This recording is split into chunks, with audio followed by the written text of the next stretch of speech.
12 ଘଣ୍ଟାର night shift ପରେ ମୋ ମନର ହାଲତ କିଛି ଏମିତି ଥିଲା, ଯେମିତି ଆଖି ତଳେ କଳା ପଡ଼ିବା ଆଉ ଢେର ସାରା ଦୁଃଖ ଭରା କାହାଣୀ, ଯୋଉଟାକି କାହାକୁ କହିହବନି।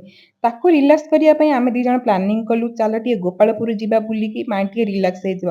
ମୁହଁରେ ମେକଅପ୍ ଥୋପି ଦେଇକି ଦି ଜଣ ଆଗେ ବାହାରିଲୁ ଗୋପାଳପୁର। ସେଟା ପୁଣି ସ୍କୁଟିରେ, ଆଉ ସ୍କୁଟିରେ ବୁଲିବାର ମଜା କିଛି ଅଲଗା। ଓପନ ସ୍କାଏ ତଳେ କାହାକୁ ଭଲ ଲାଗେ ନିହାତି ଭାବରେ କମେଣ୍ଟରେ କହିବେ। ଫାଇନାଲି ଆମେ ଆସି ଗୋପାଳପୁରରେ ପହଞ୍ଚି ଯାଇଥିଲୁ। ଆଉ ଗୋପାଳପୁରର ପହଞ୍ଚିବାର ମୁଖ୍ୟ ଉଦ୍ଦେଶ୍ୟ ଥିଲା ଆମର ପୋଡ଼ା ମକା ଖାଇବା ଆଉ ବାରମଜା। ବହୁତ ଟେଷ୍ଟି ଲାଗେ।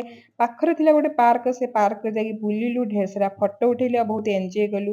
ତାପରେ ପଳେଇ ଆସିଥିଲୁ ବିଚ୍ ସାଇଡରେ ଏଠି ବହୁତ ସାରା ରିଲ୍ସ କଲୁ। ଦିଦି କହିଲେ ମୋର ଗୋଟେ କରିଦେ, କରୁ କରୁ ଦିଦି କହିଲେ ଆରେ ଆରେ ର ମୋ ଜୋତାଟାକୁ ମୁଁ ଛାଡ଼ି ଦେଇ ପଳେଇ ଆସିଛି, ମୋ ଜୋତାଟାକୁ ବି ମୁଁ ସାଙ୍ଗରେ ନେଇକି ଯିବି ନା। ତାପରେ ଦିଦି ଆସି ତାଙ୍କର ବସିକି ଧରିକି ଖାଉଥିଲେ ଚଣା ମସଲା, ବଟ୍ ମୁଁ ତ ଖାଇପାରିଲିନି ନା, ମୋ ମନ ବହୁତ ଦୁଃଖ ହେଇଯାଇଥିଲା କାହିଁକିନା ମୋର ଶୁକ୍ରବାର ଥିଲା। ମୁଁ ଚାଲିଲି ପାଣି ସହିତ ଖେଳିବା।